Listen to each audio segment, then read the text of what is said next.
Hi friends, చూడండి కారపొడి పట్టించుకొచ్చిన మెత్తగా చాలా బాగా పట్టిర్రు. మీద బంగ్లా మీద ఎండినాయి కొన్ని రోజులు, ఇక్కడ కింద 2 రోజులు ఎండినాయి. ఈరోజు అయితే కారపొడి పట్టించుకొచ్చిన, పని తీరింది. ఇది ఒకటి ఇప్పుడే తానం చేసిన.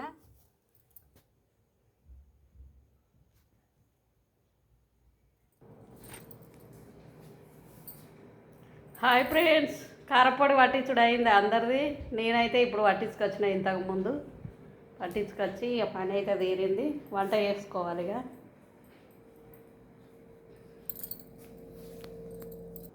క్యారెట్ వచ్చింది కొద్దిగా అంతా.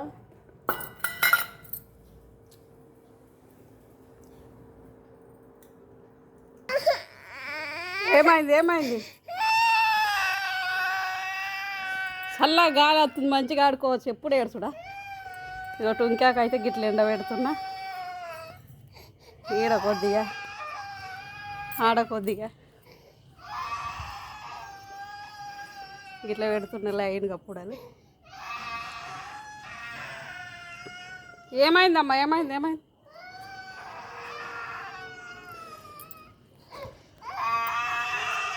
ఓ తల్లి ఏడువకురా నాని, ఏడువకురా.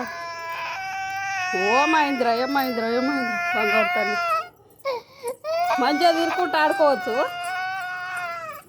పోదావా? హాయ్ అమ్ములు, బంగారు తల్లి. ఆగో బల్లి ఆ బల్లి వస్తుందా? బల్లేదమ్మా. ఏది బామ్మ వస్తుందా?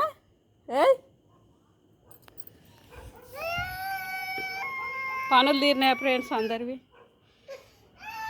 ఏడవకురా నాని. కారపొడి పట్టించుకొస్తే అంత పేయి మండుతుందని మొత్తం ఇక మళ్ళీ తానం చేసిన. కారపొడి పట్టించుడు అయితే అయిపోయింది. నాది టెన్షన్ పోయింది. అదొకటి. పసుపు కూడా ఆడబెట్టి వచ్చిన. పసుపు పడతారు. ఇక పడితే అది రేపు తెచ్చుకోవాలి. ఇక దేవునికని ఇక మేము ఆదివారం నాడే కొమ్ములు మంచిగా ఎండబెడతాం కదా, మంచిగా పచ్చగా ఇట్లా కొట్టి రాకి చెరిగి మంచిగా ఆడబెట్టి వచ్చిన. ఇక పట్టినాక కొంచెం దేవుని ఇట్లా పెట్టుకోవాలి, కొంచెం వాడుకునిక తీసుకోవాలి.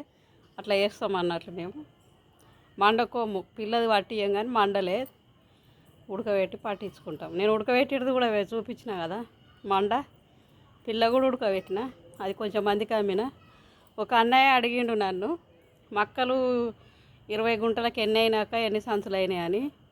నేను ఆ రోజు వాళ్ళు జోకరు వచ్చిన రోజు టుంకాకు పోయినా, చూడలేనా.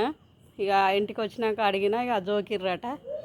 మొత్తం మీదివి కిందివి కలిసి 30 సంచులు అయినాయి ఫ్రెండ్స్. మావి 22 గుంటలకు 30 సంచుల మక్కలు అయినాయి. 30 సంచుల చిల్లరనే కానీ మంచిగానే వెళ్ళినాయి. అడ్ల కన్నా నయమే, ఖర్చు తక్కువ కొంచెం. కానీ చిన్నప్పుడు 2 సార్లు మందేసుడు కష్టపడాలి, మధ్యలో గోళీలు వేసుడు అది ఇది కష్టపడాలి. కష్టపడితే మనకు లాభమే మక్కలు. ఇక ఒక్కొక్కరికి ఒక్కొక్కరు 4-5 ఎకరాలు పెట్టిన వాళ్ళకి అయితే ఫుల్ పైసలు. 5 ఎకరాలు 6 ఎకరాలు పెట్టిరు ఒక్కొక్కరు, ఫుల్ పైసలు. మస్తు మక్కలకైతే సూపర్ రేటు ఉంది, సూపరు పైసలు వస్తున్నాయి అందరికీ. లాభమే ఉంది మక్కలు పెట్టుకుంటే, చాలా బాగుంది. తక్కువ ఖర్చు, దున్నుడు ఉండదు కదా. కష్టపడ్డోళ్ళకి ఫలితం తగ్గుతుంది. మక్కలకు మాత్రం చాలా బాగుంటుంది.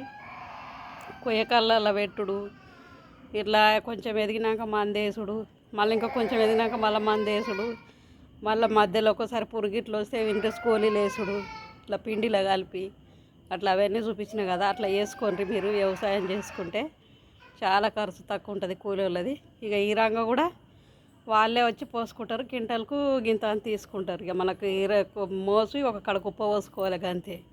చాలా అలకగా వీచిగా ఉంటుంది పని. బాయ్, ఉంటున్న ఫ్రెండ్స్.